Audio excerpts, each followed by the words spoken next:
بدأت فرقة الشرطة القضائية بمنطقة أمن عين سبع الحي المحمدي في مدينة الدار البيضاء تحقيقاً قضائياً مساء الخميس بإشراف النيابة العامة المختصة لكشف ظروف وملابسات جريمة قتل مزدوجة استهدفت أحد الأصول وزوجته. وفي سياق تطورات الحادث، أوضحت المصادر أن المشتبه به البالغ من العمر 49 عاماً قام بتعريض والدته وزوجته لهجوم جسدي بليغ باستخدام أدوات راضة. هذا الهجوم أدى إلى وفاتهما في منزلهما بمنطقة عين السبع بمدينة الدار البيضاء. ولاحقاً قفز المشتبه به من شرفة المنزل بعد وصول فرق الإسعاف والشرطة. ووفقاً للمصادر، باشرت عناصر الشرطة القضائية بالتعاون مع فرق الشرطة العلمية والتقنية عملية المعاينة وجمع الأدلة في موقع الجريمة.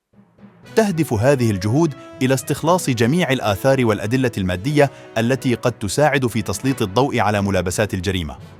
وفي تطور آخر للحادث، تم نقل جثتي الضحيتين إلى مركز الطب الشرعي لإجراء التشريح الطبي، بينما تم الاحتفاظ بالمشتبه به تحت المراقبة الطبية في المستشفى.